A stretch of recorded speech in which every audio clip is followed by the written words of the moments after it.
আশা করি সবাই ভালো আছো। তো আমরা আজকে 2024 সালের প্রথম দিন রূপরসতত্ত্ব নিয়ে আলোচনা করব। আমরা গত ক্লাসে রূপতত্ত্ব নিয়ে আলোচনা করেছি। রূপতত্ত্বের বানানটা একটু ভুল হয়েছে, এটা একটু কারেকশন করে নিও। ঠিক আছে, এটা হবে রূপতত্ত্ব।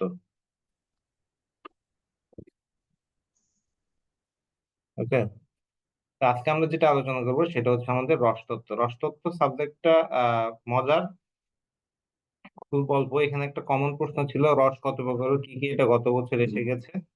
তো আমাদের এজন্য বাকি বিষয়গুলো নিয়ে আজকে আমাদের আলোচনা করতে হবে। তো আজকে আমরা যে বিষয়টা আলোচনা করব সেটি হলো রসতত্ত্ব। রস কি, রস কত প্রকার ও কি কি, রসের সাথে আরো যে বিষয়গুলো আছে আহ সেগুলো নিয়ে আমরা এখানে আলোচনা করব। তো আশা করি তোমরা সবাই ভালো আছো। তোমাদের এখানে আমি একটু বলে রাখি যে তোমরা ক্লাসটা যে শুরু হওয়ার আগে খাতা কলম নিয়ে নাও, কারণ স্লাইডে সবকিছু নাই। হুম, এখানে আমি কিছু জিনিস আহ উম, আহ, বাড়তি তোমাদেরকে আলোচনা করব। সেই জিনিসগুলো তোমরা নোট করে নিবে খাতায়, এবং পড়ার সময় সেটা তোমাদের একটা ভালো ফিডব্যাক দিবে আশা করি। তো চলো শুরু করা যাক।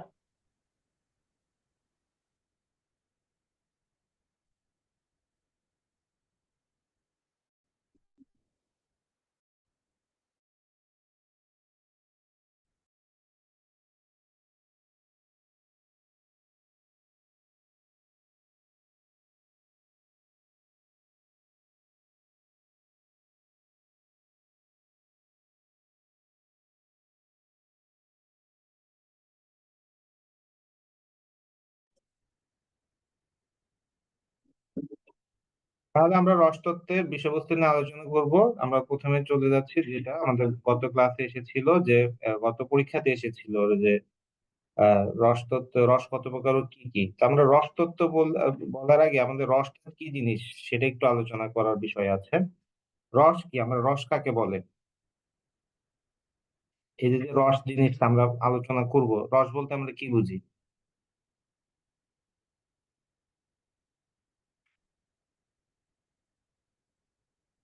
কারো কি কোনো আইডিয়া আছে?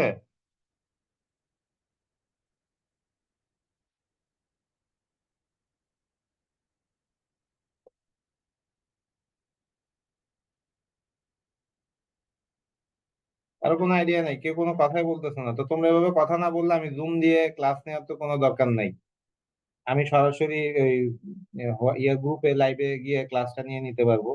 ওখানে তার কোনো কথা বলার দরকার হবে না। রস বলতে আমরা যেটা বুঝি, রসটার অর্থ হচ্ছে যে আমাদের স্বাদ। আমরা যে কোনো একটা কিছু স্বাদ আস্বাদন করি না, টেস্ট করে দেখি কিনা স্যার ইংরেজি, আছে স্যার। যা যেটাকে আমরা বলি আস্বাদ স্যার, হ্যাঁ স্যার, যা আস্বাদন করার যোগ্য তাই রস। আস্বাদন করার যোগ্য তাই রস। এটা তো বইয়ের ভাষা, তুমি কি বুঝো? আহ, স্যার আমরা যা বুঝতে পারি, যেমন আমরা একটা গল্প পড়লাম অথবা আমরা একটা নাটক পড়লাম, ওটা পড়ে আমাদের যে মনের মধ্যে যে ধারণাটা হয় অথবা যে অন্য কোনো কিছু হয়, ওটা স্যার রস। হ্যাঁ, আমরা এভাবে আমাদের, মনে করো কোনো কিছু একটা টু টেস্ট, ঠিক আছে, টু জি টেস্ট স্যার। করাটা বা টু ফিল এর ব্যাপারটা যেটা আসে, সেগুলো হচ্ছে আমাদের রস। এবং এই কোন জিনিসকে ফিল করা, কোন জিনিসকে টেস্ট করে দেখা, সেটাকে আমরা রস বলতে পারি। এটা আবার মানে কোনো কিছু ভালোবাসা বোঝাতেও কি, টু লাভ বোঝাতেও কি আমার এটা রস আমরা ব্যবহার করতে, কথাটাকে ব্যবহার করতে পারি। তো এখন এখানে মূল সমস্যাটা হচ্ছে যে আমরা রস বলতে, আমরা যে মিষ্টির রস আছে সেই মিষ্টির রসকে যাতে আমার মনে না করি। কেমন আমাদের কারণ হচ্ছে যে আমরা এই যে কোনো খাদ্যের একটা রস যেটা থাকে, সেটা আমরা কি দিয়ে টেস্ট করি? এটা উচ্চারণ কি হবে বলো, নজরুল বলো।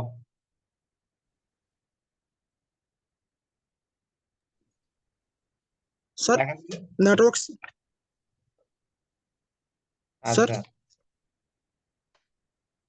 নেটওয়ার্ক ডিস্টার্ব করছে স্যার। কি রস তত্ত্ব?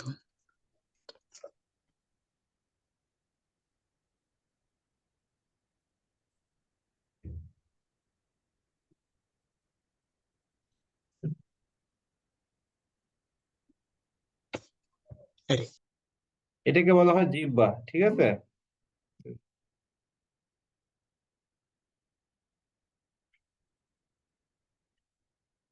এটাকে বলা হচ্ছে জিহ্বা, ঠিক আছে। এটার উচ্চারিত রূপ কি হবে?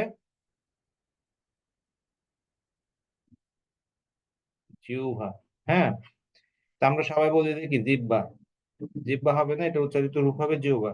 তো আমরা সাহিত্যে রস বলতে খাদ্যবস্তু আমরা যে জিহ্বা দিয়ে টেস্ট করি, ঠিক আছে, এটাকে বোঝায় না। আমাদের আমাদের এই সাহিত্যের যে রসটা আছে সেটা বোঝার জন্য আমাদের একটা অন্তর থাকতে হবে, আমাদের একটা কি থাকতে হবে, আত্মা থাকতে হবে, ঠিক আছে। অন্তর অথবা আত্মা জিনিসটা থাকতে হবে। আমরা যদি এই আত্মা বা অন্তরের যে অনুভূতির ব্যাপারটা আছে সেটা যদি না থাকে, তাহলে আমরা রস আস্বাদন করতে পারবো না। এই রসটা কিন্তু আমাদের সাহিত্যের প্রধান জিনিস। সাহিত্যের প্রধান জিনিস কি? রস। রস। কারণ হচ্ছে যে দেখো, আমরা বিভিন্ন মুভি দেখি না, কোনোটা দেখে আমাদের দুঃখ লাগে, কোনোটা দেখে আমাদের আনন্দ আসে, কোনোটা দেখে আমাদের মনে ভাব আসে। তো এই যে যে কোনটা কি কারণে আসে, সেগুলো কিন্তু এই রসের কারণেই আসে। তো আমাদের এই রসের একটা অন্যতম উদ্দেশ্য হচ্ছে, রসের আরেকটা উদ্দেশ্য হচ্ছে যে কি, রসের উদ্দেশ্য হলো আনন্দ দান। ওকে, রসের উদ্দেশ্যটাকে যদি আমরা ইয়ে করি তাহলে সেটাকে বলতে পারবো এর উদ্দেশ্য হচ্ছে যে আমাদের আনন্দ দান করা। যেমন আমরা নাটকটা যখন মঞ্চে অভিনীত হয়, সেটা আমাদের কি করে, এই আনন্দ দেয় না? সেই আনন্দ, আনন্দ মানে কিন্তু আবার আমরা অনেক সময় ভুল করে মনে করি যে কি আনন্দ মানে হচ্ছে যে হাসি, আনন্দ মানে হচ্ছে খুশি। হ্যাঁ, এখানে আনন্দ দান বলতে কিন্তু সেটাকে বোঝানো হচ্ছে না। কারণটা কি আমি বলি, আমরা যে সময় দুঃখের নাটক দেখি, দুঃখের নাটক দেখে আমাদের মনে একটা দুঃখের ভাব আসতেছে, তাই না? এখন দুঃখের নাটক দেখে যদি আমাদের হাসি আসে, তাহলে সেটা কিন্তু সঠিক আনন্দ আমাদের হচ্ছে না। আমরা জানি যে নাটকটা দেখলে, দুঃখের নাটক এটা দেখলে আমাদের দুঃখ লাগবে মনে, হ্যাঁ, কষ্ট লাগবে মনে, তারপর আমরা এটা দেখি, এবং এই যে যখন এটা আমাদের দুঃখের অনুভূতি তৈরি করে, এটা হচ্ছে আনন্দ দিচ্ছে, ঠিক আছে। তা আমাদের এই সাহিত্যের অন্যতম একটা উদ্দেশ্য হচ্ছে আনন্দ দান এবং এই রস সৃষ্টি করা। ওকে, এই রস সৃষ্টির মাধ্যমে একটা ভালো সাহিত্য গড়ে ওঠে। তো এখানে বিশ্বনাথ কবিরাজ নামে একজন আলংকারিক আছেন, নামটা একটু খেয়াল করো। বিশ্বনাথ কবিরাজ। এই কবিরাজ মানে আবার ওই যে কবিরাজ বলে যে ওই কবিরাজ না, এই কবিরাজ মানে হচ্ছে যে কবিদের রাজা, ঠিক আছে, একটা ইয়ে থেকে আসছে যে তিনি সংস্কৃত ভাষায় একটা কথা বলছেন যে, এটা নোট করতে পারো, বাক্যং রসাতং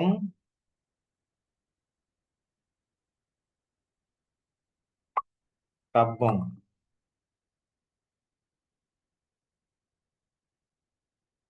বাক্য রসাতং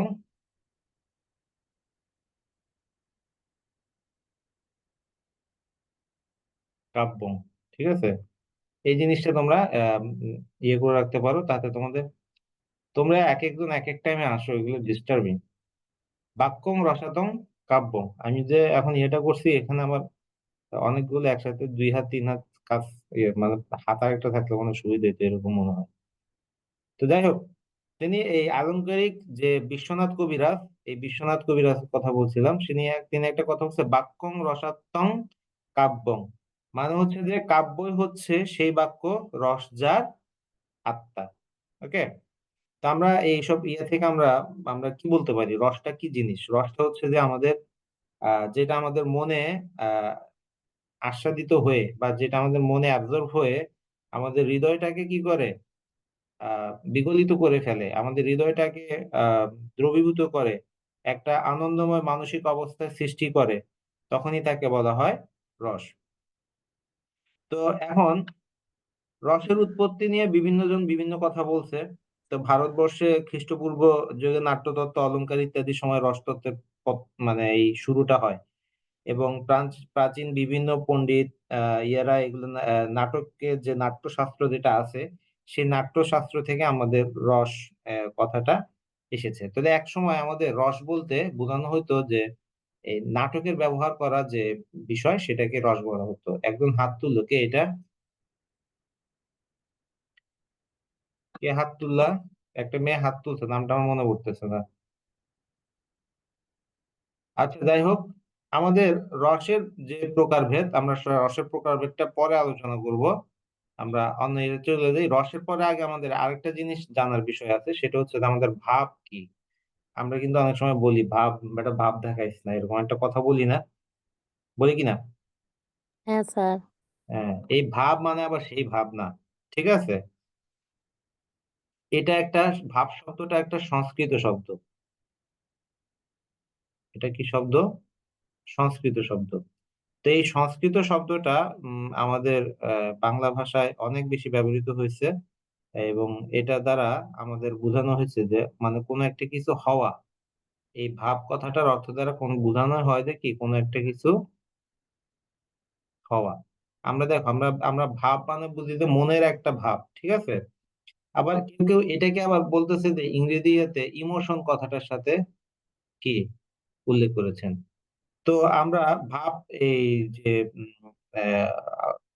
কথাটা আছে সেটাকে ইংরেজি অনেকে, যেমন ডক্টর সুশীল কুমার, তিনি বলছেন যে এটা ইমোশন। হুম। আবার কেউ কেউ বলতেছে এটা ফিলিংস। হ্যাঁ, আমরা যে কি যেমন মানে ফিলিংস, কেউ কেউ বলতেছে এটা ফিলিংস। হ্যাঁ, মানে আবার কেউ কেউ বলতেছে ইমোশন ফিলিংস এর মাঝামাঝি একটা বিষয়। কিন্তু আমরা যত কিছুই বলি না কেন, ভাবটা হচ্ছে আমাদের একটা মনের একটা অবস্থা, আমাদের একটা, সোজা কথা, এমন একটা সার্বিক মানসিক অবস্থা। আমরা ভাবটাকে বলতে পারি যে একটা সার্বিক মানসিক,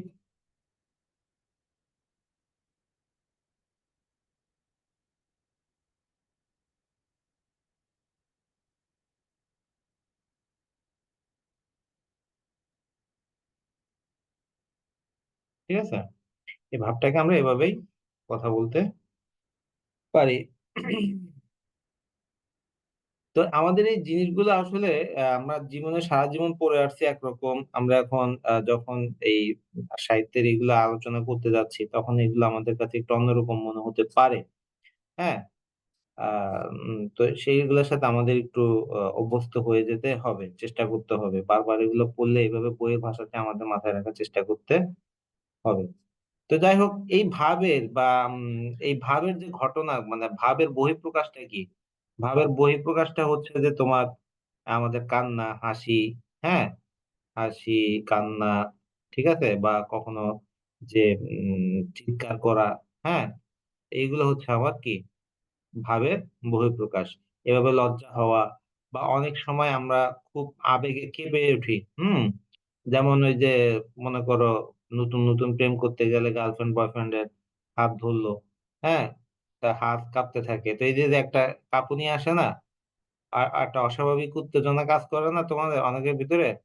তো এই জিনিসটাকে কি বলা হচ্ছে? ভাবের সাথে তুলনা করা হচ্ছে। তো আ উম আ আমরা এই, তো এসব কিছুর আলোকে আমরা বলতে পারি যে যেটা আমাদের হৃদয়ের যে বহিঃপ্রকাশ করে, হৃদয়ের যে অনুভূতির বহিঃপ্রকাশ, সেটাকে বলা যায় যে বা সাহিত্যের অলংকারিক ইয়ে অনুযায়ী ভাব। ওকে? এখন আসো, ভাব ও রসের একটা সম্পর্ক আছে। ভাবের সাথে রসের একটা সম্পর্ক আছে। আমরা একটু আগে পড়েছিলাম যে ভাবটা আমাদের সাহিত্যের একটা উপাদান, রসটাও সাহিত্যের একটা অন্যতম উপাদান। মানুষের জীবনের সাথে অ্যা আমাদের যেকোনো কিছুই ভাবের উপাদান হতে পারে। ঠিক আছে? আমাদের ভাবটা কিন্তু এই যে, যে হাসি, কান্না, যেমন এই যে দেখো মানুষের জীবনের সাথে কথা বলছে। কান্না সব প্রাণী করতে পারে। কিন্তু পৃথিবীতে একমাত্র মানুষই কি হাসতে পারে। তাহলে হাসিটা হচ্ছে যে মানুষের সাথে একটা কি সম্পর্কযুক্ত বিষয়। আবার আমাদের এই যে আম এই ভাবটা আমাদের কিভাবে আসে? সেটা অনেকভাবে ভাবটা আসে। যেমন মনে করো প্রকৃতির কারণে ভাবটা আসে। আমাদের কোনো গল্প শুনে ভাবটা আসতে পারে। ইতিহাস, ঐতিহ্য, হ্যাঁ? পূর্ব অভিজ্ঞতা, এইসব কিছু থেকে আমাদের মনে এই আমাদের একটা মনে একটা কি হয়? কল্পনার উদয় হয়। আর সেই কল্পনাটাকে বলা হচ্ছে যে কি? ভাব। তো আ আবার দেখো, রস জিনিসটা হচ্ছে যে কি, ওই যে ভাবটা প্রকাশ হচ্ছে যেটা, হ্যাঁ? সেটাকেই যখন সাহিত্যে রূপান্তর করা হচ্ছে তখন সেটা হয়ে যাচ্ছে রস। তো রবীন্দ্রনাথ আ উম এই মানে এই ভাব এবং রসের সম্পর্কের কথা বলতে গিয়ে একটা কথা বলছে যে মানে আমাদের এই ভাব জগৎটা মানব হৃদয়ে মানব চরিত্রের বহিঃপ্রকৃতির সাথে একটা সম্পর্ক আহ আশ্রয় করে তৈরি হয়ে ওঠে। দেখো ভাবটা ছাড়া, যেমন মনে করো একটা কবির মনে কি হলো, কোনো একটা কিছু বা একটা ইতিহাস বা কোনো একটা মেয়েকে দেখে তার মনে একটা ভাবের সৃষ্টি হলো। যেমন আমরা জীবনানন্দ দাশকে দেখি, সে যখন এই এটা কি বলে আহ, তার বিখ্যাত কবিতা বনলতা সেন কবিতাটা লিখলো, সে তখন একটা পুকুর পাড়ে বসেছিল, হঠাৎ করে তখন দেখলো যে একটা মেয়ে ইয়া করে পানি নিতে আসছে, সেটা দেখে সে ওখানে পুকুর পাড়ে বসে আহ, কি করলো, তার মনে একটা ভাবের তৈরি হলো, বুঝা গেছে? সেই ভাবটা সে কি করলো, রসে রূপান্তরিত করে কবিতা লিখে ফেললো। এখন জিনিসটা বুঝতে পারছো? তাহলে আগে মনে ভাব আসতে হবে, ভাব আসার পরে আমাদের সেটা কি হবে, ভাব আসার পরে আমাদের এখানে কি রসের ব্যাপারটা আসবে। তো আহ এই যে যে আমাদের ভাব এবং রস এই দুইটা যদি সম্মিলন না ঘটে, তাহলে কিন্তু সাহিত্য যেটা আসবে সেটা আমাদের সাহিত্য হবে না। আমাদের ভাব এবং রূপের এই অনিবার্য মিলন, এটাই আমাদেরকে কি করে সাহিত্যটাকে উপভোগ্য করে তোলে, তাই না? আমরা নয়তো কিন্তু কি করতে পারি না, এই যে সাহিত্যটাকে উপভোগ করতে পারি না। এই ভাব এবং রসের সম্মিলনে আমাদের মনে একটা অনুভূতি তৈরি হয়, সেই অনুভূতিটা আমাদেরকে কি বিগলিত করে ফেলে, আমাদের যে একটা উপলব্ধি তৈরি করে, আমাদের মধ্যে একটা ভাব একটা একটা মানে চিন্তার তৈরি করে, ঠিক আছে? এগুলাকে কোনোটাকে আসলে কিন্তু কি আমরা একটাকে বাদ দিয়ে আরেকটাকে বিচার করতে পারবো না। তো এজন্যই বলা হয় যে রস যেমন কাব্যের আত্মা, আবার ভাবটাও সেটা হচ্ছে গতি। তো এই ভাবের সাথে এই আরেকটি ভাবের একটা রসের সাথে আরেকটা রসের আবার কি বিস্তর কি ব্যবধান থাকতে পারে। যেমন মনে করো আমার হাসির সাথে কান্নার, ওকে, হাসির সাথে কান্নার কি মিল থাকতে পারে? হুম। আবার কেউ যখন একটা আনন্দের কবিতা লিখলো তার সাথে একটা দুঃখের কবিতার মিল কি থাকতে পারে? না থাকতে স্যার। পারে? থাকতে পারে না। তো এই কারণে আমাদের এই বিভিন্ন রকম ভাব বিভিন্ন রকম রসের সৃষ্টি করে। আর একটা রস আরেকটা রস থেকে সম্পূর্ণ আলাদা, একটা ভাব আরেকটা ভাব থেকে সম্পূর্ণ আলাদা। বুঝা গেছে? এখন আসো আমরা যেটা আলোচনা করব সেই রসের উপাদান। আমরা তো এতক্ষণ পড়ছি ভাব, ভাব থেকে আমাদের রস তৈরি হয়। তো রসের তো অনেকগুলো উপাদান থাকে, যেমন আমরা মিষ্টি রস যদি বানাতে যাই সেখানে পানি দিতে হবে, এলাচ দিতে হবে, চিনি দিতে হবে, এরকম অনেকগুলো উপাদান দিতে হয় না? ঠিক আছে। জি স্যার। জি স্যার। আমাদের এই সাহিত্যের ইয়েতেও রসের কিছু উপাদান আছে। এই রসের উপাদানগুলোকে চারটা ভাগে ভাগ করা হয়েছে। একটা হচ্ছে তোমার স্থায়ী ভাব, দুই নাম্বারটা হচ্ছে তোমার বিভাব। আমরা এগুলো প্রত্যেকটা আলাদা আলাদা ভাবে এখন আলোচনা করব। তারপর তিন নাম্বারটা হচ্ছে অনুভাব, এবং চার নাম্বারটা হচ্ছে সঞ্চারী ভাব।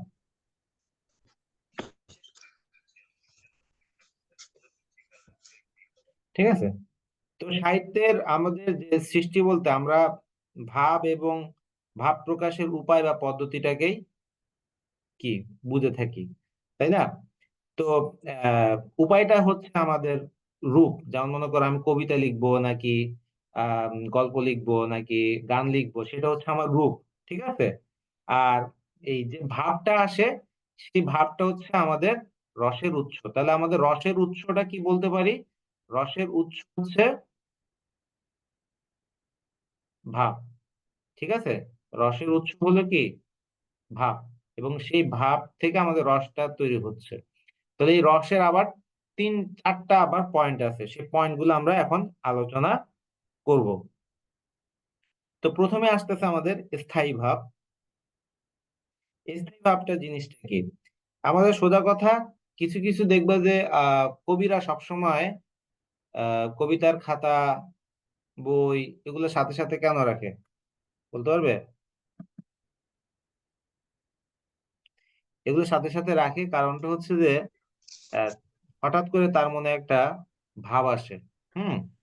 সে ভাবটা সে সাথে সাথেই কি লিখে রাখতে লিখে পারে। ফেলে। এই ভাবটা আবার পরে স্থায়ী নাও থাকতে পারে, সেইটা তোমার ইয়েতে চলে যায়। আমাদের অনেক সময় অনেকগুলা ভাব আসে, মনে অনেক ধরনের ভাব আসে, কিন্তু কিছু কিছু ব্যাপার আছে যেটা আমাদেরকে ভাবিয়ে তোলে, যেটা আমাদেরকে মনের ভিতরে একটা ধাক্কা দেয়, অনেক বড় একটা আলোড়ন তৈরি করে, সেগুলোকে বলা হয় স্থায়ী ভাব। ঠিক আছে? তা আমাদের মনে নানা কারণে স্থায়ী ভাবের তৈরি হতে পারে। হয়তো তুমি তোমার চোখের সামনে কোনো অন্যায় ঘটনা দেখলা, ঠিক আছে? আবার কখনো কখনো তুমি হয়তো বা এই সমসাময়িক ঘটনা প্রবাহ দেখে বা আমাদের এই যে কি হচ্ছে না হচ্ছে আশেপাশে, সেগুলো দেখে তোমার মনে একটা উম আলাদা ভাবে তো হতে পারে, সেটা প্রকৃতির কারণে তোমার একটা আলাদা ভাব তৈরি হতে পারে। তো এরকম আমাদের নানা কারণে এই ভাবগুলা মনের ভিতরে আসে, নানা কারণে ভাবগুলো আসে। আবার এই ভাবগুলো যখন কিছু কিছু ভাব সাথে সাথেই উম ইয়া হয়ে যায়, আবার কিছু কিছু ভাব আহ কি করে স্থায়িত্ব লাভ করে। তো এরকম স্থায়িত্ব লাভ করে যে ভাবগুলো, সেটাকেই স্থায়ী ভাব বলে। দেখবে যে এই যখন সাহিত্যটা রচনা করবে, তোমাকে ওই যে বললাম যে কিছু কিছু জিনিস হয়তো দেখলা, একটা লোকের ইয়াতে মানে আঘাত পাইছে, একটা গাড়ি এসে তাকে দেখে তোমার খারাপ লাগলো, কেমন? এটা হচ্ছে যে একটা অস্থায়ী ভাব। কিন্তু মনে করো যে তুমি দেখলা যে একটা মানুষকে, এমন একটা ঘটনা দেখলা যেটা তোমার কাছে অবাস্তব মনে হয়েছে, বা খুব বেশি আহ, উম, মানে এটা কি বলবো, অনিয়ম মনে হয়েছে। তখন সেটা তুমি বাসায় আসলেও কি হচ্ছে না, তোমার মন থেকে যাচ্ছে না। এরকম অনেক ঘটনা হয় না? ভুলতে পারে না, 2 দিন 3 দিন 4 দিন, 1 বছর 2 বছর, এরকম অনেক ঘটনা আছে না? আছে তোমাদের জীবনে? ভুলতে পারো না, চাইলেও ভুলতে পারো না? নাই স্যার। নাই? তাহলে তোমার না। জীবনে কি করছো তুমি? অনেক আছে স্যার। নজরুলের তো অনেক আছে, জি মর্জিনার স্যার। কিছুই নেই। মর্জিনার জামাই তো মাথা ফাঁসরাবে, তবে যে আমি বাংলার একটা মেয়ে বিয়ে করলাম, কি কবিতা সবিতা শুনবো, গান টান শুনবো, এই মেয়ে তো দেখি কিছুই পারে না। মর্জিনা, জি স্যার। হ্যাঁ, মুবাশিরা আছো? নাই নাই। মুবাশিরা নাই? তারপর হচ্ছে খাদিজাতুল, ইশরাত জাহান, আব্দুল আওয়াল, সোহাগী, সোহাগী আছো? জি স্যার আছি। সোহাগীর না বিয়ে হয়েছে? না স্যার। ও আচ্ছা, তো বিয়ে কি কবে হবে? 2024 চলে আসলো।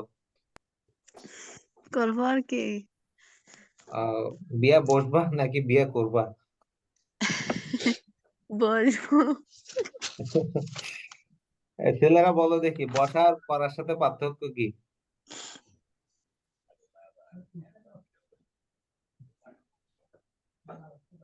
দেখো, ছেলেরা পারে না, মেয়েরা অনেক আগায় আছে। তো যাই হোক, অভিজ্ঞতা নেই। আমাদের এরকম স্থায়ী ভাব মনের ভিতরে কিছু কিছু ঘটনা থাকে যেটা আমরা ভুলতে পারি না। মনে করো কেউ তোমাকে একজন অপমান করছে, হ্যাঁ, ওই যে যে অপমান করছে তারে তুমি তুমি যদি 20 বছর পরেও দেখো, তোমার কিন্তু মাথা টাস করে গরম হয়ে যাবে। আছে না এরকম? তো এই যে জি স্যার। এদেরকে, এগুলাকে বলা হচ্ছে আমার স্থায়ী ভাব। এটা একটা দৃঢ়ভাবে স্থায়িত্ব লাভ করা হয়। তো আমাদের এই স্থায়ী ভাবের আবার অনেকগুলো ফর্ম আছে, ঠিক আছে? স্থায়ী ভাব থেকে স্থায়ী ভাব, সরি, স্থায়ী ভাব যেটা আছে সেগুলোর আবার তোমার 9টা ইয়ে আছে। স্থায়ী ভাবের 9টা স্থায়ী ভাব আছে। এই 9টা স্থায়ী ভাব কি কি? একটা হচ্ছে যে তোমার রতি। রতি মানে তো আমরা বুঝি, রতি মানে হচ্ছে যে তোমার যে করার যে ইচ্ছা। ওকে? তারপরে আহ প্রেম প্রীতি। হ্যাঁ, 2 নাম্বার হচ্ছে তোমার এই যে হাস বা হাসি। হাস মানে হচ্ছে যে হাসি, ঠিক আছে? 3 নাম্বার হচ্ছে তোমার শোক মানে দুঃখ। ওকে? তারপর 4 নাম্বার আছে, 4 নাম্বারটা হচ্ছে তোমার ক্রোধ, রাগ, ক্ষোভ, অভিমান, যেটা ঠিক আছে। তারপর 5 নাম্বার হচ্ছে যে উৎসাহ, বা আমরা যেটাকে এখন মোটিভেশন বলি। হ্যাঁ। তারপরে 7 নাম্বার, 7 নাম্বারে আছে তোমার এই ভয়, আমরা যেটাকে ওই যে হরর বলি, তাই না? আমরা যে হরর মুভি দেখি না, এরকম ভয়। আবার 8 নাম্বার হচ্ছে তোমার জুগুপ্সা। জুগুপ্সা জিনিসটা হচ্ছে যে কি, যেটা তোমার ঘিন লাগে বা তুমি মানে রি করে উঠে, এরকম একটা তোমার ভয়ও না, ইয়েও না, প্রচন্ড তোমার মানে বমি চলে আসে, এরকম একটা কিছু ব্যাপার আছে না, এগুলাকে বলা হয় জুগুপ্সা। যেমন ওই যে আমরা কিছু ভায়োলেন্স মুভি দেখি, একটা মুভি আছে এরকম SAW, স নামে একটা মুভি আছে। ওকে। তো এখানে একটা জায়গায় আমি একটা ইয়ে দেখছিলাম, যে একটা লোককে গাড়ির সিটের সাথে এই গাম দিয়ে লাগাই দেওয়া হয়েছে। এখন তারে যদি বাঁচতে হয়, সে কি করবে, ওই ইয়া সহ টাইনে উঠে দিতে হবে। এখন ওইটা টাইনে উঠতে গেলে তার গায়ের চামড়া সব উঠে যাচ্ছে। তো এইভাবে সে বাঁচার জন্য গায়ের চামড়া উঠে গেলে যাক, এভাবে সে উঠে গেছে। তো মানে এটা দেখে মানে আমার গায়ের পুরা গা গুলায় উঠছে, এটাকে বলা হয় জুগুপ্সা। এগুলা নিয়ে আমরা পরে আলোচনা করব। এরপরে আছে 9 নাম্বারে যেটা, সেটা হচ্ছে যে আমার বিস্ময়। ঠিক আছে। 8টা হয়েছে স্যার। 1 2 3 4 5, আচ্ছা 6 নাম্বারটা বলি নাই না? তাহলে আরেকটা হচ্ছে যে আমাদের সমভাব। এই এটা নিয়ে প্রশ্ন আসতে পারে, অতি সংক্ষিপ্ত একটা প্রশ্ন। আহ তাহলে 6 নাম্বারটা এখানে আমি লিখি নাই, 6 নাম্বারটা হচ্ছে এটা। এটা হচ্ছে সম্ভাব। সম অর্থ কি, মানে নিবৃত্ত বা আহ উপশম হওয়া। ওকে। নিবৃত্ত বা আহ উপশম। নিবৃত্ত বা উপশম বলতে কি বোঝায়? আহ মনে করো, উম আমরা ওই যে এই, দেখলাম যে কি, গুন্ডা এসে নায়িকাকে তুলে নিয়ে গেছে, নায়ক কি ছুটে যাচ্ছে, তারপর যে নায়িকাকে উদ্ধার করলো, তো আমরা এই যে টেনশন থেকে একটা রিলিফ পেলাম, তাই না? তো এটা জি স্যার। হচ্ছে আমার সংবাদ, নিবৃত্ত বা উপশম। তো এরকম করে অনেকগুলো কি ভাব আমাদের মনে আসে, বা আমরা ওই যে অনেক সময় ইউটিউবে অনেক গান শুনি, সেই গানগুলো রিল্যাক্স মুডে আমাদের মনটা অনেক ভালো করে দেয়, বা আমরা মনটা ফ্রেশ করে দেয়। হ্যাঁ। Deep relaxation movie, deep relaxation যে আহ ইয়েগুলা আছে,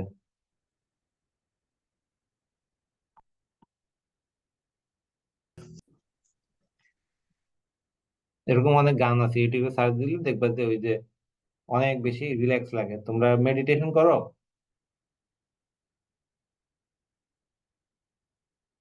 মেডিটেশন করো কেউ? মেডিটেশন কি জানো? যোগ ব্যায়াম স্যার। যোগ ব্যায়াম না, এটা হচ্ছে যে ধ্যান করা। ঠিক আছে। ধ্যান করার বিষয়টা হচ্ছে মেডিটেশন। মানে তোমার মনকে প্রশান্তি দেওয়া। হ্যাঁ। এই জিনিসটাকে বলা হয় ধ্যান। আমাদের নবীজি কিন্তু কি আহ কোন গুহায় ধ্যান করতেন? হেরা গুহায় ধ্যান করতেন। হেরা গৌতম গৌতম বুদ্ধ কোথায় হেরা যে গুহায়। ধ্যান করতো? লুম্বিনী নামক একটা গাছের নিচে, তাই না? বুদ্ধ গয়া না স্যার? হ্যাঁ, ওইটা একটা বুদ্ধ গাছ। গয়া স্যার হ্যাঁ, বুদ্ধ গয়া, লুম্বিনী লুম্বিনী নামক একটা গাছ আছে, সেই গাছের নিচে বসে ধ্যান করতো। এরকম আমরা দেখবো যে প্রাচীন আমাদের যে মহাপুরুষ বলতে আমরা যাদেরকে বুঝি, তারা সবাই কিন্তু কি করছে, এই ধ্যান জিনিসটাকে খুব বেশি গুরুত্ব দিয়েছে। যাই হোক, এই ধ্যান করলে আমাদের এই নিবৃত্ত বা উপশমের ব্যাপারটা চলে আসে। তোমরা একটা মেডিটেশন করার চেষ্টা করবে এই বয়স থেকে, কেমন? তোমাদের দেখবা যে ফোকাস, তোমাদের জেনারেশনের একটা বড় সমস্যা হচ্ছে যে তোমরা ফোকাসটা ধরে রাখতে পারো না। হুম। এই মানে কোন একটা বিষয় তুমি দেখবা যে তোমরা একবার মনে হয় যে না ড্রাইভিং শিখি, একবার মনে হয় যে না কম্পিউটার শিখি, একবার মনে হয় যে না ওই ইয়া করি, দেশের বাইরে চলে যাই, একবার মনে হয় যে ব্যবসা করি, একবার মনে হয় যে না সরকারি চাকরি পড়ালেখা শুরু করি। এই যে আমাদের ফোকাস থাকে না, একটা ফোকাস তোমাদের থাকতে হবে, যে তুমি কি করবা সেটা ডিসিশন নাও, এখন থেকে ডিসিশন নিয়ে ফেলো। তাহলে দেখবে যে আহ, এই তোমার লাইফটা অন্যরকম হয়ে যাবে। হ্যাঁ। এখন তুমি যদি ফোকাস ধরে রাখতে না পারো, এক একবার এক এক চিন্তা করো, হ্যাঁ, তাহলে তোমার জন্য ধ্যানটা হতে পারে একটা কি ভালো কি উপায়। তো তোমরা ধ্যানটা যে ইউটিউবে সার্চ দিলে অনেক ধরনের আহ, মানে ইয়ে করে আসতে হবে, কিভাবে মেডিটেশন ফর বিগিনার্স এভাবে লিখে সার্চ দিলে মেডিটেশন করো, জাস্ট 5 মিনিট 5 মিনিট 10 মিনিট করে মেডিটেশন করো। হুম, মেডিটেশন, হ্যাঁ, ফর বিগিনার্স,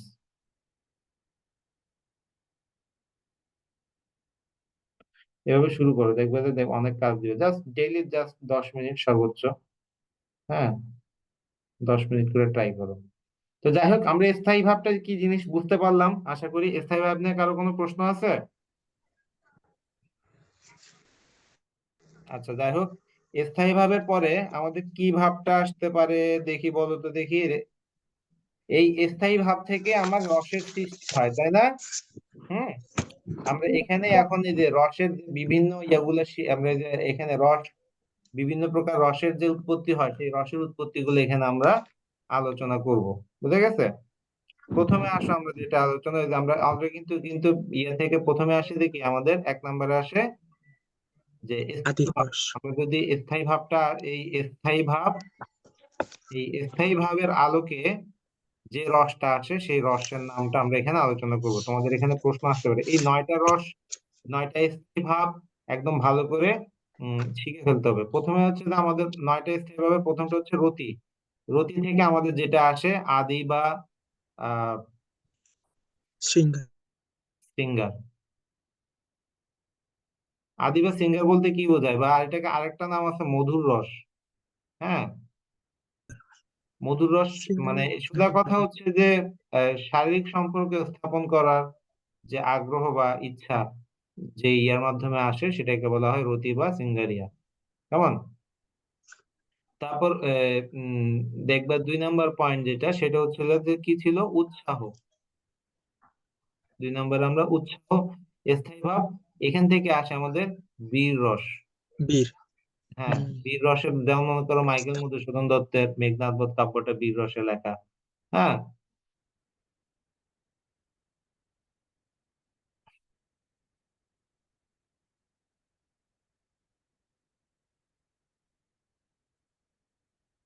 ঠিক আছে। তো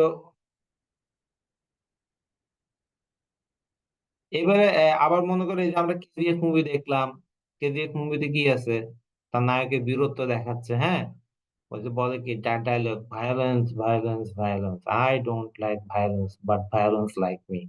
হ্যাঁ, তো এই যে এগুলো হচ্ছে যে আমার কিসের উদাহরণ, উৎসাহ বা বীর রসের উদাহরণ।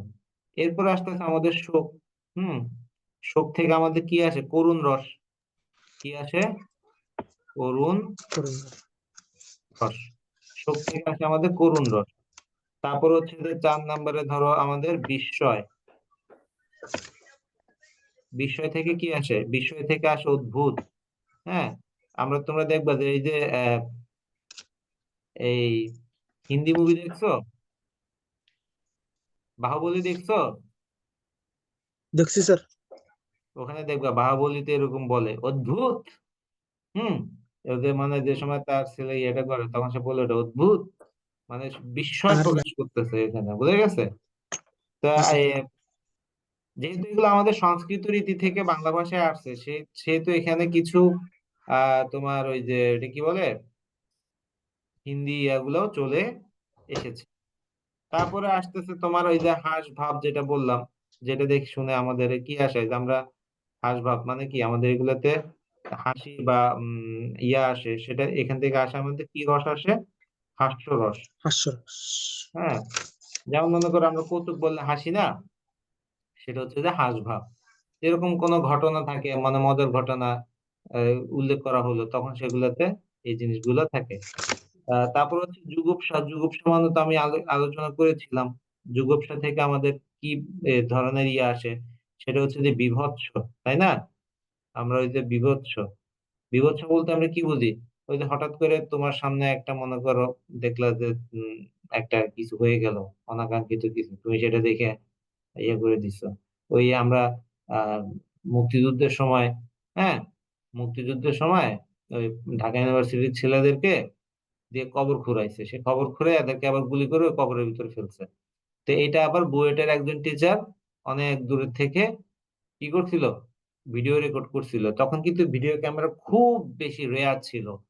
তো যাই হোক, এটা ভিডিও ক্যামেরা যখন পরবর্তীতে আমেরিকায় টিভিতে এটা দেখানো হলো, তখন ওখানে অনেকেই কি অসুস্থ হয়ে গেছে, অসুস্থ হয়ে হাসপাতালে ভর্তি হইতে হয়েছে।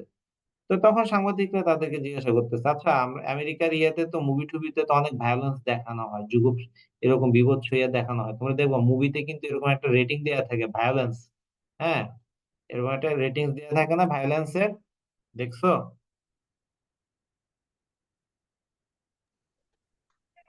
না স্যার। দেখবা মুভি রেটিংস এ দেয়া থাকে ভায়োলেন্স। ওই তোমরা যদি ওটিটি প্ল্যাটফর্মে দেখো, ওই যে অনলাইনে যেমন হইচই আছে, নেটফ্লিক্স আছে, এখানে কোন একটা মুভি দেখতে গেলে ওখানে লেগাই থাকে ভায়োলেন্স, ফাউল ল্যাঙ্গুয়েজ। হ্যাঁ, তো এগুলো দেখে আমাদের একটা বিভৎস ভাবে তৈরি হয়। এরপর আসা আমাদের 7 নম্বরে হচ্ছে যে তোমার যে ভয় ভাব। হুম, ভয় ভাব যেটা আসে, ভয় ভাব থেকে আমাদের কি আসে, ভয়ানক রোষ। ভয় ভাব থেকে আসে আমাদের ভয়ানক রস। যেমন মনে করো ওই যে আমরা বললাম না যে আহ ওটা কি বলে,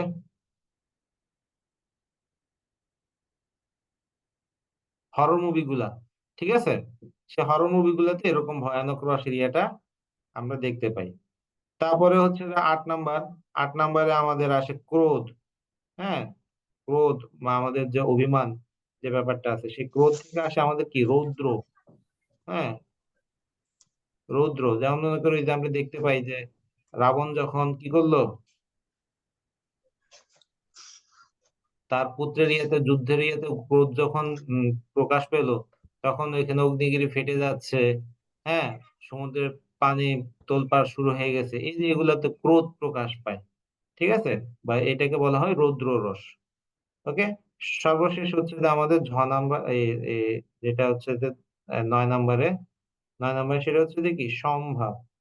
সমটা আমরা তো বলছিলাম যে শ্রান্তি বা ইয়া, সেখান থেকে এসেছে শান্ত রস। তাহলে আমরা 9 প্রকার রস এবং তাদের যে মূল ভাব, যে আমাদের যে স্থায়ী ভাবটা আছে, সেই ভাবের আলোকে কোনটা কি রস, সেগুলো আলোচনা করে ফেললাম। এখন আসো, এই যে যে রসটা যে তৈরি হইলো, তাই না, রসটা তৈরি হওয়ার পরে এই জিনিসটা আবার কি করতে হবে, মানে ট্রান্সফার হইতে হবে না? আমার কথাটা বুঝাইতে পারছি? জি স্যার। তোমরা মোবাইলে মনে করো এই যে একটা মোবাইল, হ্যাঁ, এই যে একটা মোবাইল, এই মোবাইল থেকে এই মোবাইলে আমরা ডাটা ট্রান্সফার করি না, না স্যার। মাধ্যমে ডাটা ট্রান্সফার করি না। ওই যে যে আমাদের একটা স্থায়ী ভাব, মনে করো এই মোবাইলটা হচ্ছে আমার স্থায়ী ভাব, এখানে একটা রস তৈরি হয়েছে, এই রসটা এটা হচ্ছে যে আমার পাঠক বা দর্শক। হ্যাঁ, তো তার ভিতরে এই যে এই জিনিসটা ট্রান্সফার করতে হবে না, সেটা কিভাবে হবে? ওকে, সেটা বিভাবে আলোচনা করা হয়। তো আহ মানে আহ এটা কি বলবো আমি, যে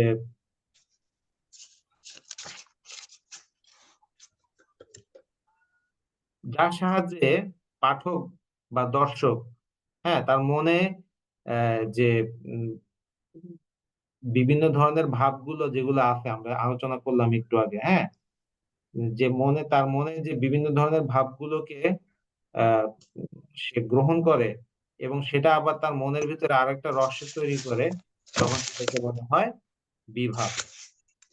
যেমন মনে করো, আমরা মনে করো একটা দুঃখের নাটক দেখে, এটা কি ছিল, দুঃখের নাটকটা মনে করো শোক।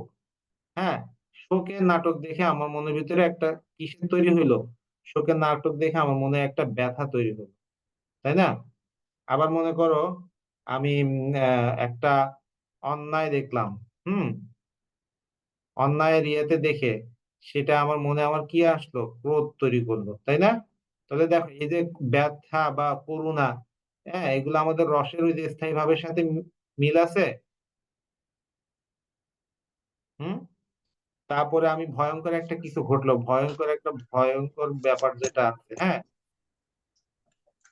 ভয়ঙ্কর ইয়ে থেকে আমি কি হচ্ছি, ভয় পাচ্ছি বা ভীত হচ্ছি।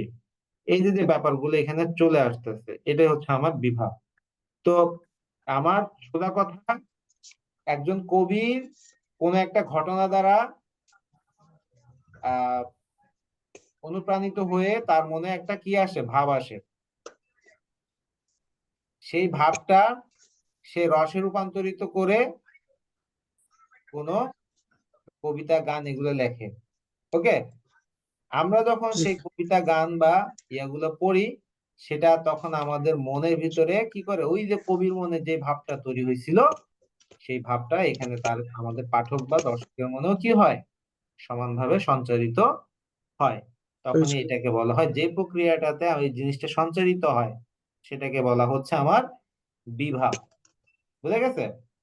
তো সোজা কথা আমরা বলতে পারি যে এই যে যে বিভিন্ন ফিলিংস গুলো, হ্যাঁ, নানান কারণ আমাদের মনে জাগিয়ে তোলার নামটাই হচ্ছে বিভাব। বিভাগ। বুঝা গেল? জি স্যার। ওকে, এখন এই বিভাবকে আবার দুই ভাগে ভাগ করা হয়েছে। এই বিভাবকে আবার কয় ভাগে ভাগ করা হয়েছে? দুই ভাগে। একটা হচ্ছে যে তোমার অবলম্বন,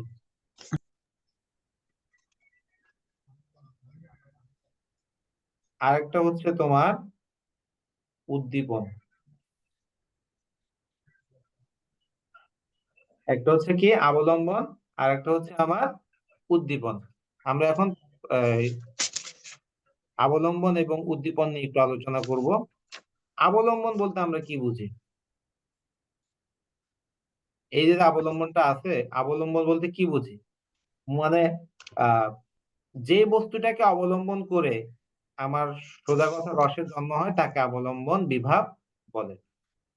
যেমন মনে করো, আমরা এই যে করোনার সময় কি হয়েছে, বাতাসের মাধ্যমে করোনা ছড়াইছে না, একটা অবলম্বন জি স্যার। ইয়ে করছে না? তাহলে এই এই যে যে কোন জিনিসটা এখন অবলম্বন করে, অবলম্বন করে কোন জিনিসটা ট্রান্সফার হচ্ছে, রসটা ট্রান্সফার হচ্ছে, তাই তো?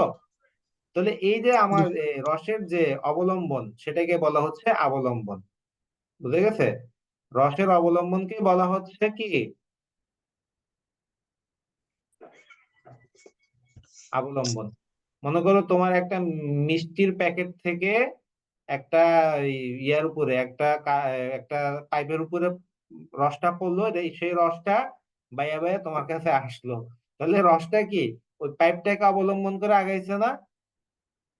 তো ঠিক তেমনি কবির যে ইয়াটা আছে, সেটা একটা কিছু দ্বারা আমাদের মনে কি করে, আহ অবলম্বন করে আমাদের মনে সেই ভাবটা তৈরি করে।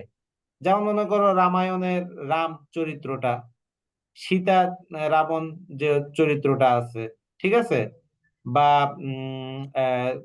মানে নায়ক নায়িকার যখন অন্তরঙ্গ দৃশ্যটা ইয়ে হয়, সেগুলো হচ্ছে অবলম্বন বিভাগ। তো এই আহ বিভিন্ন চরিত্রকে অবলম্বন করে, বিভিন্নকে বস্তুকে অবলম্বন করে আমাদের মনে, কবির মনের যে চিন্তাটা প্রভাবিত হয়, প্রকাশিত হয়, সেটাকে বলা হচ্ছে অবলম্বন বিভাগ। আরেকটা হচ্ছে যে উদ্দীপন। আমরা এখন আরেকটা বিষয় যেটা আলোচনা করব, সেটা হচ্ছে যে কি উদ্দীপন কাকে বলে। আবরণ। একটা কথা, যেই জিনিসটা দ্বারা রস সৃষ্টির একটা তোমার কি তৈরি হয়, পরিবেশ তৈরি হয়। ওকে, যে জিনিসটা দ্বারা জি রস স্যার। সৃষ্টির একটা পরিবেশ সৃষ্টি হয়, তাকে উদ্দীপন বিভাগ বলে। ঘটক স্যার। যেমন, হ্যাঁ, স্যার, ঘটক হবে স্যার, ঘটক। ঘটক, হ্যাঁ ঘটক ঘটক, হবে স্যার। হ্যাঁ ঘটক, হ্যাঁ। মানে যেটাকে অবলম্বন, মানে যে জিনিসটা দ্বারা আমাদের একটা রস সৃষ্টির একটা পরিবেশ তৈরি হয়, হ্যাঁ, সেটাকে বলা হচ্ছে উদ্দীপন বিভাগ। যেমন মনে করো বর্ষা, তাই না? বর্ষাকালে আহ, বিরহ তৈরি হচ্ছে কারোর জন্য, এই প্রকৃতি মনের ভিতরে একটা কি রসের সৃষ্টি পরিবেশ তৈরি করছে। কখনো রোমান্টিক হতে পারে, কখনো ভয়াবহ হতে পারে, কখনো বা এই যে একটা প্রকৃতি নানাভাবে নানা কিছু দ্বারা মনের ভিতরে ইয়ে করে না, ঠিক তেমনি উদ্দীপন বিভাবটার জন্য এই রস এই ইয়েটা হচ্ছে সেরকমই একটা কিছু। আহ বা হতে পারে সেটা জ্যোৎস্না রাত হতে পারে, ঝড় রাত হতে পারে, অথবা কোনো যুদ্ধক্ষেত্র হতে পারে। হ্যাঁ, বা মনে করে যে কালকে রাত্রে যেমন 31st নাইটে বাজি ফুটাচ্ছে, এটা অনেকের জন্য আনন্দের ছিল, আবার অনেকের কাছে ভয়াবহ ছিল। যাদের হার্টের সমস্যা আছে তারা ইয়ে করছে, বা এই যে পাখিগুলো যখন উড়ে উড়ে যাচ্ছিল, তাদের মনেও কি একটা ভয়ের পরিবেশ তৈরি হয়েছে। তাহলে এই যে সোজা কথা, রস সৃষ্টির পরিবেশ তৈরি করে যে জিনিসটা, সেটাকে বলা হয় উদ্দীপন কি বিভাব। ক্লিয়ার? জি স্যার। এখন আসো আহ আরেকটা জিনিস যেটা আছে, অনুভাব। ওকে, আচ্ছা খেয়াল করো, এখানে আমি আরেকটা জিনিস তোমাদের একটু বলি। অবলম্বন আর উদ্দীপনের ভিতরে একটা মিল তোমরা বুঝবা যে নায়ক নায়িকা কিন্তু আহ যখন মিলিত হচ্ছে, তখন কিন্তু আমাদের মনে ওই ইয়াটা আসে না। যেমন ওই যে বাহুবলী মুভি দেখছো, বাহুবলী মুভিতে ওই যে নায়ক নায়িকা যখন তাদের মনের ভিতরে ইয়ে হইলো, তখন পরিবেশটা কিন্তু অন্যরকম দিতে হইছে। ফুল আছে, পাখি আছে, এরকম একটা পরিবেশ দিতে হইছে না? জি তাহলে স্যার। ওইটা হচ্ছে তোমার নায়ক নায়িকা ছিল, তোমার অবলম্বন, আলম্বন, আর পরিবেশটা ছিল, আশেপাশের পরিবেশটা ছিল কি ঝর্ণা, পাখি, ফুল, এগুলো ছিল আলম্বন, উদ্দীপন। বুঝা গেছে? এখন আমরা যেটা আরেকটা জিনিস আলোচনা করব, সেটা হচ্ছে আমার অনুভাব। অনুভাব কি? ভাব প্রকাশ, ভাবের প্রকাশ রূপটাই হচ্ছে আমার অনুভাব। ওকে ওকে, মানে অর্থাৎ যা দ্বারা আমরা সুখ দুঃখের অবস্থাটা আমরা অনুধাবন করতে পারি, হ্যাঁ, সেটাকে বলা হচ্ছে অনুভাব। আহ আহ সোজা কথা বলতেছি যে আমাদের যে, আমরা এইভাবে বলতে পারি যে কারণ সমূহের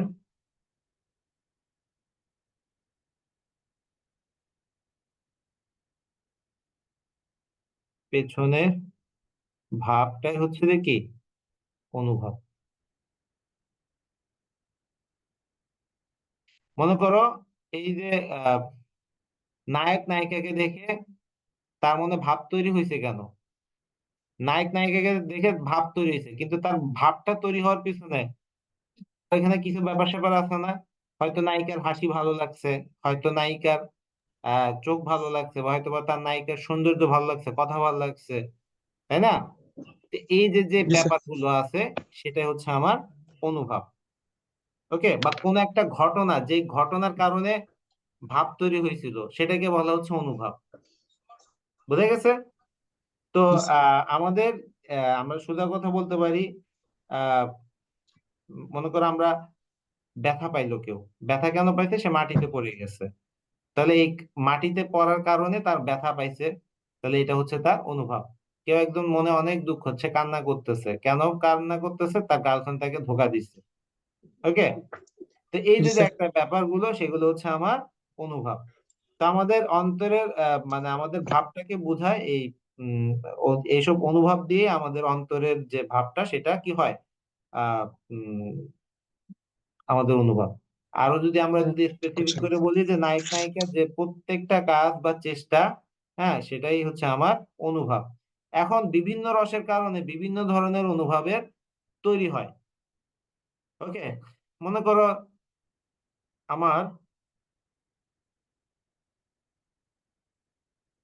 যে একটা রস হচ্ছে তোমার মধুর রস। হুম, মধুর রস, তাই না? এই মধুর রসটা কারণটা কি? আহ মনে করো ওই যে আহ ঘাড় বাঁকানো, কথা বলা, বা চুল এই যে ইয়া করা, ঠিক আছে, এটা দেখে তার ভিতরে মধুর ভাব তৈরি হতে পারে, তাই না? আবার মনে করো যে হাসির যে হাস্যরস, হ্যাঁ, হাস্যরসের কারণ কি? হাসি হতে পারে, তারপর হচ্ছে চোখ ইয়া করা, ঠোঁট ইয়া করা, কেঁপে ওঠা, হ্যাঁ। তারপর করুণ রসের কারণ কি কি হতে পারে? করুণ রসের কারণ হতে পারে মনে করো এই যে কান্না, হুম, সে কান্না, বা মনে করো এইরকম আরো। তো এই যে একটা, মনে করো এই যে রৌদ্র রস, হ্যাঁ, যেটা দ্বারা প্রকাশ পাচ্ছে, যেমন মনে করো চোখ লাল হয়ে যাওয়া, রৌদ্র রস যখন আমরা বলি, হ্যাঁ, চোখ লাল হয়ে যাওয়া, হ্যাঁ, বা মনে করো আমরা অদ্ভুত অদ্ভুত রসের যে ইয়েটা আছে সেটা কি হতে পারে, সেটা হতে পারে মনে করো যে বিস্ফোরিত চোখ, ঠিক আছে, বিস্ফোরিত চোখ যেটা, সেটাই হচ্ছে আমার অদ্ভুত রসের ব্যাপার। তো এই যে কারণ সময়ের পেছনে এভাবে আমাদের অনুভব গুলো কি হচ্ছে, প্রকাশ পাচ্ছে। এরপর সর্বশেষ আসতেছে আমাদের সঞ্চারী ভাব। ওকে, সঞ্চারী ভাবটা আসলে আমাদের এই আমাদের ইয়েটাইতেই শেষ হয়ে যায়। আমাদের সঞ্চারী ভাবের অনেকে বলতেছে যে এটার কোনো অস্তিত্ব নাই, এই সঞ্চারী ভাবটা কি কোনো অস্তিত্ব নাই বলতেছে।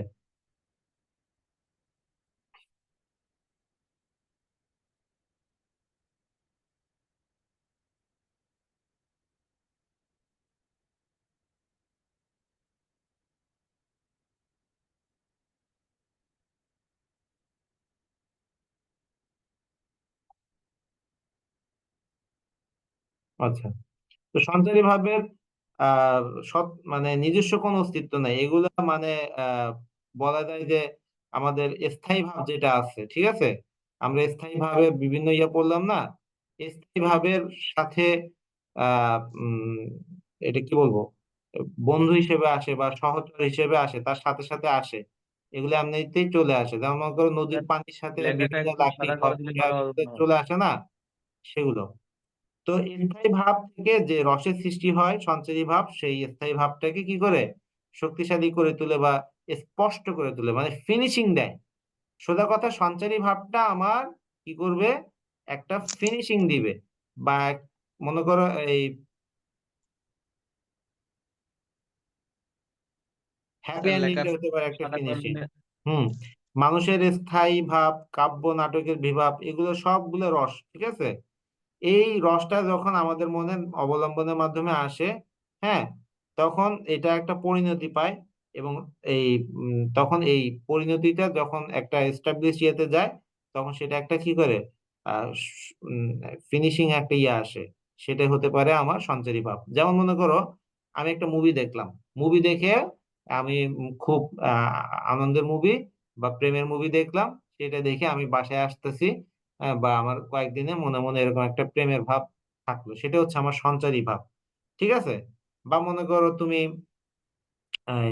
ওই যে আমি যেমন কয়েকদিন আগে একটা ভূতের মুভি দেখছিলাম, সে ভূতের মুভি দেখে আমি রাত্রেবেলা আমার মানে এখন একটা কি ঘুমের ইয়ে আসতেছে না, বাথরুমে গেলে কিরকম ভয় ভয় লাগতেছে। হ্যাঁ, এটা হচ্ছে আমার কি সঞ্চারী ভাব, ঠিক আছে। মানে শেষ হওয়ার পরও তোমার যে ফিলিংসটা থেকে যাবে, সেটাকে বলা হচ্ছে কি আমার সঞ্চারী ভাব। তো আমাদের এখানে সঞ্চারী ভাবের আহ, উম, ইয়াটা অনেক রকম আসতে পারে, অনেক ভাবে আমাদের সাধারণত 33টা, ঠিক আছে, সঞ্চারী ভাবের 33টা সঞ্চারী ভাব আছে। সেটা হতে পারে তোমার ঘুম চলে আসা, হুম, তারপর হচ্ছে তোমার বিষাদ চলে আসা, বিরোধ তৈরি আসা, উন্মাদনা হওয়া, লজ্জা পাওয়া, হ্যাঁ, মনে একটা আনন্দ পাওয়া, স্বপ্নতে দেখা, হুম, বা আহ, উম, এই একটা মনে করো মোহ তৈরি হওয়া, জড়তা তৈরি হওয়া, এরকম 33টা ফিলিংস এর কথা বলা হয়েছে। তো সেগুলোকে বলা হয় সঞ্চারী ভাব বা কি ব্যভিচারী ভাব। এই সঞ্চারী ভাবের আরেকটা নাম আছে, সেটা হচ্ছে যে কি ব্যভিচারী। ওকে,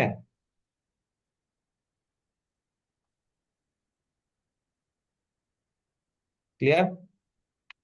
আচ্ছা, তো আমরা আজকে রসের এই জিনিসগুলো আলোচনা করলাম, বিভিন্ন ধরনের রস সম্পর্কে আমি এটা আর পড়াচ্ছি না, কারণ এটা চলে আসছে অলরেডি। কালকে আমরা এই রসতত্ত্বের আরেকটা ক্লাস নিয়ে এটা রসতত্ত্বটা শেষ করে দিব। আমি যে জিনিসগুলো পড়ালাম সেই জিনিসগুলো তোমাদের পরীক্ষাতে আসবে ইনশাল্লাহ। এগুলো থেকে যদি ভালো করে জেনে নিতে পারো তাহলে আমাদের ব্যাপার এটা ইয়ে করা কোনো ব্যাপারই না। তাহলে কালকে আমরা কিছু শর্ট কোয়েশ্চেন আলোচনা করে অন্য ইয়েতে চলে যাব। কালকে তোমাদের ক্লাসটা হবে জাস্ট 9টার সময়। ওকে, জি স্যার। তোমরা 9টার ভিতরে আহ